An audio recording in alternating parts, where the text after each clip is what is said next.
Focus ஹெவன்ல வச்சிட்டு இருக்கிறவங்க என்ன சொல்றாங்க, அதுக்கு மேல அவருக்கு ஒன்னு சொல்லிட்டு சொல்றாரு. இதுதான் ரொம்ப முக்கியம்.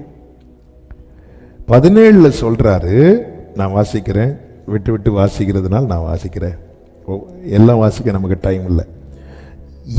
நீங்கள் என்னோட கூட பின்பற்றுகிறவர்களாய் நாங்கள் உங்களுக்கு வழிகாட்டுகிறபடி நடக்கிறவர்களை. அப்போ நிறைய பேர் பிரீச் பண்ணுவாங்க, நிறைய பேர் தடி எடுப்பாங்க வேட்டையாட. பவுல் என்ன சொல்றாருன்னா, நீங்க என்னோடு கூட நாங்கள் உங்களுக்கு வழிகாட்டுகிறபடி யார் நடக்கிறாங்களோ அவர்களை எக்ஸாம்பிளா வச்சுக்கோங்க. எல்லாரையும் உங்க மாதிரியா நீங்க வைக்காதீங்க. நீங்க பைபிள் படிக்கும் போது பொதுவாகவே இன்னைக்கு யார மாதிரியா வைப்பாங்கன்னா, யார் பிரபலமா இருக்கிறாங்களோ அவங்கள தான். யார் ரொம்ப ஃபேமஸா இருக்கிறாங்க அவங்கள தான். இப்போ மினிஸ்ட்ரி சைடில் பார்த்தீங்கன்னா, ஊழியர் சைடில் ஒருத்தங்க ஊழியத்துக்கு வராங்கனாலே மனசில் இப்படி தான். ஒரு லாக்டவுனுக்குலாம் முன்னாடி, அதாவது மினிஸ்ட்ரியில் நான் கொஞ்சம் வெளியே தெரிகிறதுக்கு முன்னாடி ஒரு மீட்டிங்கில் ஒர்ஷிப் பண்ணுறதுக்கு கூப்பிட்டுருந்தாங்க. திருநெல்வேலி பக்கம்னு நினைக்கிறேன், திருநெல்வேலியில் கோவில்பட்டி. அங்கே சென்னையிலேருந்து ஒரு ஊழியர் வந்திருந்தார் செய்தி கொடுக்க. நான் ஒர்ஷிப் பண்ணிட்டு அவர் செய்தி கொடுக்குறார்.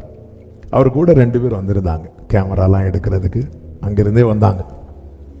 நான் ஒர்ஷிப் முடிச்சு 3ஆவது நாள் ஒர்ஷிப் முடிச்சு, சண்டே ஈவினிங் ஒர்ஷிப் முடிச்சுட்டு லாஸ்ட் ப்ரேயர் அங்கே நடந்துட்டுருக்கு. நான் பின்னாடி ரூமுக்கு போகிறேன். அப்போ இந்த கேமரா எடுக்கிற தம்பி ஓடி வந்தான். ஓடி வந்து என்கிட்ட வந்து, அண்ணே எனக்காக ஒரு ஜெபம் பண்ணிக்கோங்க. சரி தம்பி, என்ன ஜெபம் பண்ணா? இவங்க கூட ஊழியத்தில் இருக்கிறேன். ஓகே, ரொம்ப சந்தோஷம்ப்பா, ஆண்டவர் ஆசீர்வதிப்பாங்க.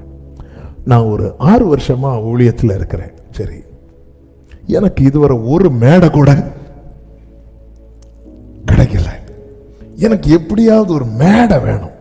என்ன செய்ய? என் மனசு சொல்லுச்சு, போகும்போது எடுத்துட்டு. அப்போ அந்த ஃபோக்கஸை பாருங்க. நான் ஆண்டவருக்காக இதுவரை ஒன்றுமே செய்யலை, நான் ஒன்றும் சாதிக்கலை, இது இப்படி சொல்றது வேற. நம்ம எப்படி யாரை நமக்கு முன்னாடி எக்ஸாம்பிளா செட் பண்றோமோ அதை வைத்து நம்முடைய வாஞ்சை என்னவென்று தெரியும்.